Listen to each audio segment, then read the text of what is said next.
উনি তখন একটা গামছা জড়িয়ে আছেন।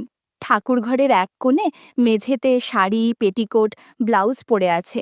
মনে হয় স্নান সেরেছে। আমাকে দেখে কোনো মতে গামছা ঠিক করে দরজার আড়ালে চলে গেল। রাতে একটু পর বুঝতে পারলাম গরমের কারণে জেঠিমা শুধু পেটিকোট পরেছে, বালিশের পাশে ব্লাউজ রাখা। সেদিন ঘুমের মধ্যে যা হলো তা কোনো দিন ভুলব না। আমি ভানু, সবে উচ্চ মাধ্যমিক দিয়েছি। আমরা তখন পশ্চিমবঙ্গের বাইরে থাকতাম।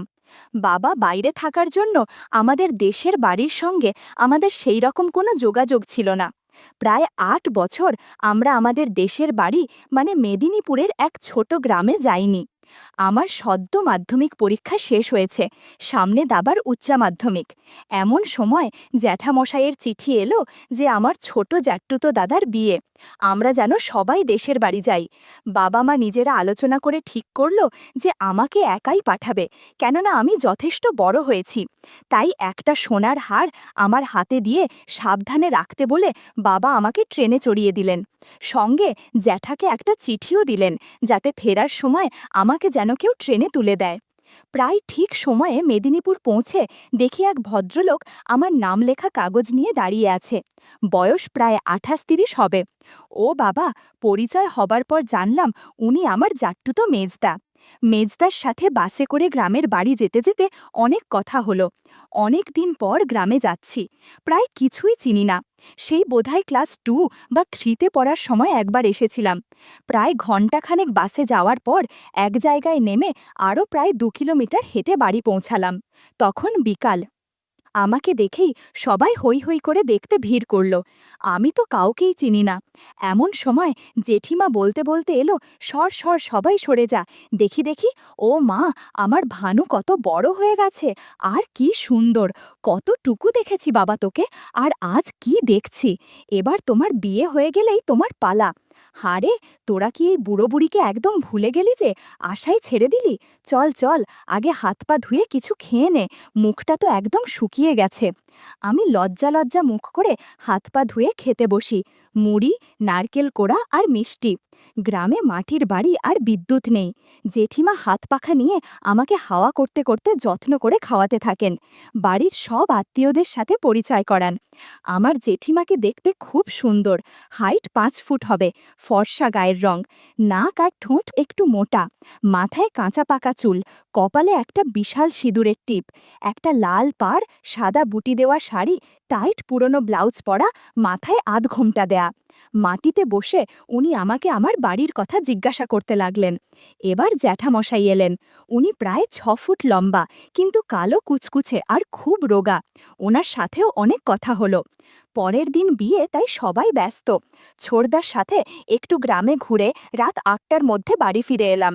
কাল সকাল সকাল উঠতে হবে, তাই 9:30-এর মধ্যে সবাই খেয়ে ঘুমোতে গেলাম। আমাদের মাটির দোতলা বাড়ি, কিন্তু অনেক ঘর। একটা ঘরে আমার সবার মাগস্থা হলো। ফ্যান নেই, তারপর সুতির মশারির মধ্যে খুব গরম, কিন্তু ক্লান্ত থাকায় একটু পরেই আমার ঘুম এসে গেল।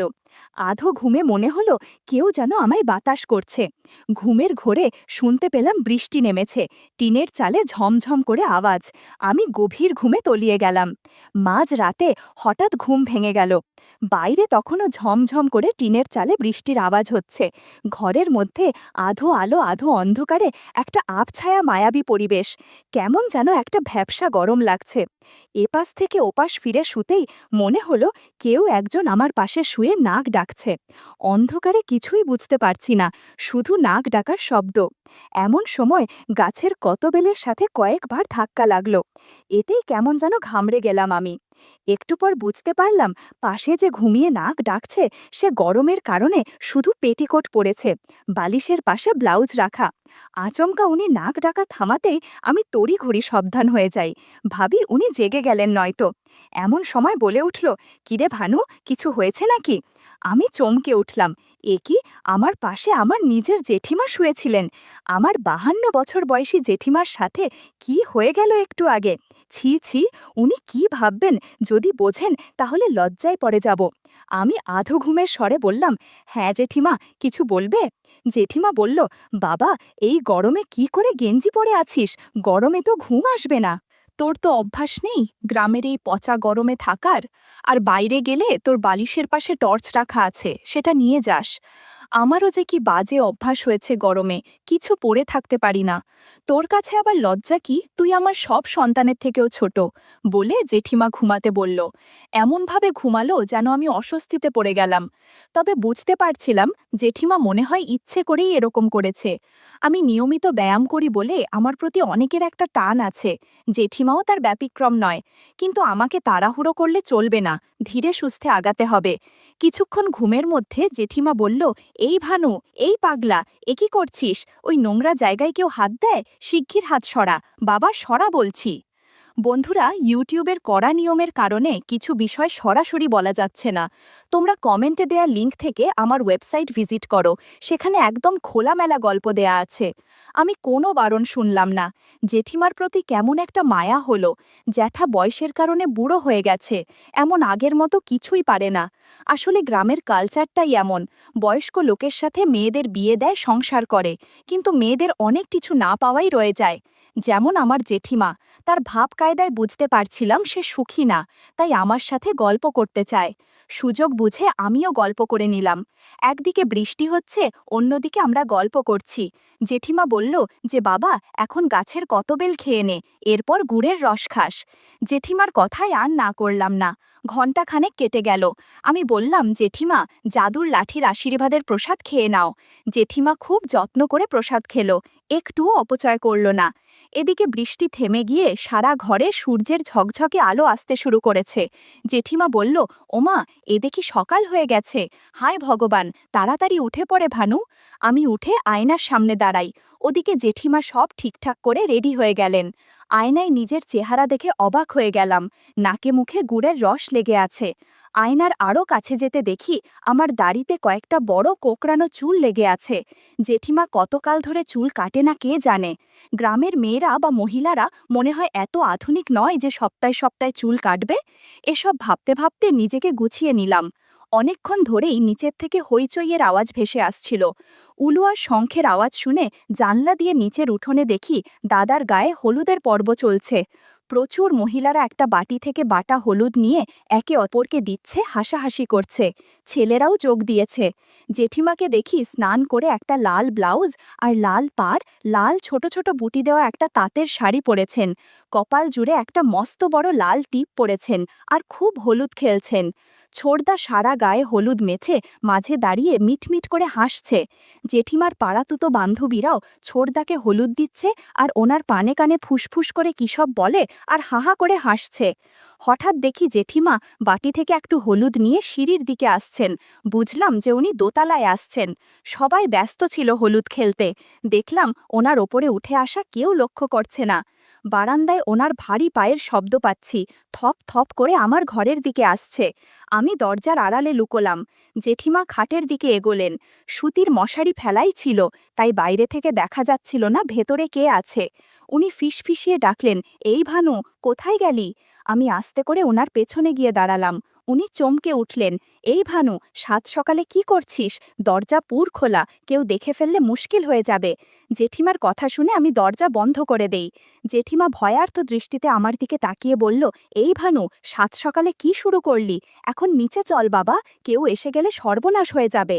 আমি বললাম, কিছুই হবে না জেঠিমা, সারা বাড়িকে সবাই বিয়ের অনুষ্ঠানে ব্যস্ত, সবাই হোলির মতো রং দিচ্ছে, চলো আমরাও হোলির মতো রং দেই, তবে একটু ভিন্নভাবে। তুমি জানলার দিয়ে তাকিয়ে থাকো, কেউ আসলে জানাবে। জেঠিমা সামান্য ঝুঁকে আমার কথা মতো জানলার দিকে তাকিয়ে রইল। আমি হোলি খেলতে শুরু করলাম। পিচকারি দিয়ে পানি দিচ্ছিলাম। 30 মিনিট পর দুজনে অনেক আনন্দ করলাম। সারা ঘর এলোমেলো হয়ে গেছে, মেঝেতে জায়গায় জায়গায় পিচকারির পানি পড়ে আছে। জেঠিমা বলল, এই ভানু, এবার অনেক হয়েছে, নিচের থেকে কেউ এসে যেতে পারে আমাকে এতক্ষণ না দেখে। আমি আর জেঠিমা ঘর গুছিয়ে নিলাম। জানালা দিয়ে নিচের দিকে তাকিয়ে দেখি গায়ে হলুদ পর্ব শেষ। তাড়াতাড়ি বেরোতে হবে বলে ছেলেরা পুকুরে স্নান করতে যাবার জন্য তৈরি হচ্ছে, আর মেয়েরা বাড়ির দুটো বাথরুমে যাচ্ছে। তাকে বললাম, জেঠিমা, এখন আর কেউ ওপরে আসবে বলে মনে হয় না, কেননা সবাই স্নান করে বড়যাত্রী যাবার জন্য ব্যস্ত। এখন কেউ এসে যদি তোমাকে জিজ্ঞেস করে আপনি কি করতে ওপরে এসেছিলেন, তাহলে কি জবাব দেবেন? বলে দিব স্নানের জন্য নতুন জামাকাপড় নিতে এসেছিলাম। এরপর জিভ ভেঙিয়ে বেরিয়ে নিচে যাবার আগে বললেন, তোকে পরে দেখে নেব ভানু। আমিও ধীরে ধীরে নিচের দিকে পা বাড়ালাম। বেলা প্রায় 11টা। জেঠিমা সদর দরজার দুটো পাল্লায় হাত দিয়ে সকল বরযাত্রীকে বিদায় দিচ্ছেন, সঙ্গে বর বেশি দাদাকেও। আমি পেট ব্যথার ভান করে ওপরের জানালা দিয়ে দেখছি শুধু। বরযাত্রী এবং বরের গাড়ি স্টার্ট হতেই আমি ধীর পায়ে সিঁড়ি দিয়ে নিচে নামতে থাকি। তখনও রিমঝিম করে বৃষ্টি ঝরছে। জেঠিমা অল্প ভিজে দুহাতে দরজার খিল লাগাচ্ছেন। আমি তার কাছে গিয়ে বললাম, এই জেঠিমা, নিজেকে আর বুড়ি আর কখনো বলবে না তো। আমার একদম ভালো লাগে না। আমার তোমাকেই ভালো লাগে, বুঝলে? আমি যতদিন এখানে থাকব ততদিন আমার যত্ন করবে। আমি এখানে আরও 2 দিন ছিলাম। এই 2 দিনে অনেক আনন্দ হয়ে জেঠিমার সাথে। তবে যেদিন বাড়িতে ফিরে যাব সেদিন জেঠিমা মন খারাপ করছিল। আমি ছাড়া এখন সে একা অনুভব করবে। রাতে তার ঘুম হবে না। এদিকে আমারও তার প্রতি একটা টান তৈরি হয়েছে। তবে যাওয়ার আগে জেঠিমাকে বলে এসেছিলাম, তোমার ক্ষেতের বেগুন অনেক বড়, আশা করি তোমার আর সমস্যা হবে না। বাড়ি ফিরে খুব অসহায় অবস্থায় দিন কাটছিল। এদিকে কলেজেও এখনও খোলেনি। সপ্তাহখানেক পর হঠাৎ একদিন মামা এসে হাজির। মা মামাকে আমার ছুটির কথা জানিয়ে লিখেছিল কোথাও বেড়াতে নিয়ে যেতে। দিদারও নাকি শরীর খুব খারাপ, ডাক্তার বলেছে কোথাও ঘুরতে যেতে। কিন্তু দাদু ব্যবসা ছেড়ে যাবেন না, তাই মামা আমাকে আর দিদাকে নিয়ে পুরী যাবেন ঠিক করেছেন। আমার বাবারও ছুটি নেই, তাই মামা আমাকে নিয়ে সেই দিনই কলকাতা রওনা হলেন। গমামা মায়ের থেকে অনেক ছোট। মায়ের বয়স যখন 42, তখন মামার বয়স মাত্র 26। মায়ের 16 বছর বয়সে ছোট মামা হন। আমি প্রায় বছর 5 বাদে মামার বাড়ি গেলাম। সবার সাথে পরিচয় হতে হতে অনেক সময় কেটে গেল। সন্ধ্যা হতে শুরু করেছে। বাড়ির ভেতরে গরম বলে বাইরে পূব দিকের পুকুর পাড়ে দাঁড়িয়ে হাওয়া খাচ্ছিলাম। এমন সময় বিল্টুর সাথে দেখা। বিল্টু মামাদের বাড়ির ঠিক পাশেই থাকে। সেই ছোটবেলায় মামা বাড়ি আসলে বিল্টুর সাথেই খেলতাম। অনেক দিন পর দেখা হওয়ায় আমাকে ওদের বাড়িতে নিয়ে গেল। উঠোনে সন্ধ্যাবেলা শাড়ি পরে দীপালি দেবী ঠাকুর ঘরে সন্ধ্যা দিচ্ছিলেন। উনি বিল্টুর মা। উনাকেও আমি জেঠিমা বলে ডাকি। এমন সময় বিল্টু হাঁক করতে করতে ঘরে এসে ঢুকল। উনি তখন একটা গামছা জড়িয়ে আছেন। ঠাকুর ঘরের এক কোণে শাড়ি, পেটিকোট, ব্লাউজ পরে আছে। এমনিতে উনি খুব ভক্তিমতী মহিলা। ঠাকুর পূজা না করে উনি জল গ্রহণ করেন না। এই সময়ে ওনাকে কেউ বিরক্ত করে না। কিন্তু বিল্টুর ডাকাডাকিতে রেগেই গেলেন। 3বার শাঁখে ফু দিয়ে ধীরে সুস্থে উঠে দাঁড়াতে গিয়ে গামছা অগোছালো হয়ে গেল। ষষ্ঠ ইন্দ্রিয়ের বশে দরজার দিকে তাকাতেই অস্বস্তিতে পড়ে গেলাম। জেঠিমা খেয়াল করল বাইরে বিল্টুর সাথে আমি দাঁড়িয়ে আছি। বিল্টু বলল, মা মা, দেখ কাকে নিয়ে এসেছি, বলো তো কে? জেঠিমা কোনো মতে গামছা ঠিক করে ঘরের একটু কোণের দিকে সরে গেল। জেঠিমা বলল, সত্যিই চিনতে পারছি না, ও কে বিল্টু? বিল্টু বলল, মা, ও ভানু, সেই ছোটবেলায় আমার সাথে খেলতাম, মনে নেই তোমার? এই উঠোনেই তো কত খেলাধুলা করেছি। বিল্টুর কথা শুনে জেঠিমা পুরনো কথা স্মরণ করল। হায় ভগবান, কত বড় হয়ে গেছে ভানু! কথাটা বলছে আর নতুন শাড়ি পরছে। ধীর পায়ে দরজার কাছে এসে বললেন, এসো বাবা, ভেতরে আসো। ভেতরে গিয়ে সোফায় বসলাম। ঘর মোটামুটি সাজানো গোছানো। বিছানার স্ট্যান্ডে একটা ব্লাউজ আর একটা 2 ফিতাযুক্ত কাপড় মেলে দেয়া। একটু পর জেঠিমা আসলেন চা নাস্তা নিয়ে। তাকে দেখে আমার চোখা ছানা বড়া হয়ে গেল। সেই ছোটবেলায় দীপা জেঠিমাকে যেমন দেখেছিলাম, তখন তার থেকে অনেক সুন্দরী হয়ে গেছে। সামান্য স্বাস্থ্য হয়েছে। চা বিস্কুটের ট্রে সামনে রেখে সোফায় বসলেন। বিল্টুকে বলল, এই বিল্টু, তোর বন্ধু এত লাজুক কেন রে? আমি তো ওর মায়ের বয়সী, আমার কাছেও লজ্জা? না বাবা, আমার কাছে কোনো লজ্জা করতে হবে না। আমি যেমন বিল্টুর মা, সেই রকম আজ থেকে তোমারও মা। তুমি এখন থেকে এখানেই থাকো। আমাদের অনেক ঘর খালি পড়ে আছে। এখানে কয়েকদিন বেড়াবে, তারপর মামার বাড়িতে বেড়াবে। আমি তোমার মামার সাথে কথা বলে নেব। মনে মনে বললাম, আরে ব্যাস, এই তো সুযোগ। সময় বলে বুঝিয়ে দেব আমি কেমন ছেলে। সারা বাড়িতে আমি একা আর বিল্টু থাকি। ওর বাবা দাদারা শহরে থাকে ব্যবসার জন্য। বৌমায়েরাও নিজেদের ছেলেমেয়ে নিয়ে ব্যস্ত। তুমি থাকলে দুটো কথা বলে বাঁচব। বিল্টু বলল, আমার মা এখন ভীষণ একা, তুই যদি মাকে একটু সময় দিস তাহলে মায়ের মন একটু ভালো থাকবে। বিল্টুর কথা শুধু শুনছিলাম, কিন্তু মন ছিল জেঠিমার দিকে। একটু পর জেঠিমা উঠে বলল, নাও এবার তোমরা একটু গল্প করো, আমি রান্নাঘরের দিকে যাই। বিল্টুদের বাড়ির রান্নার ঠাকুর একটু বেশি রাত করে রান্না করে, কেননা সবাই একটু রাত করেই গরম খাবার খায়। রান্নাঘরের আলমারি খুলে জেঠিমা প্লেটে নাড়ু, সন্দেশ, চানাচুর সাজালেন প্লেটে। ঘণ্টাখানেক ওদের সাথেই গল্প করে কাটালাম।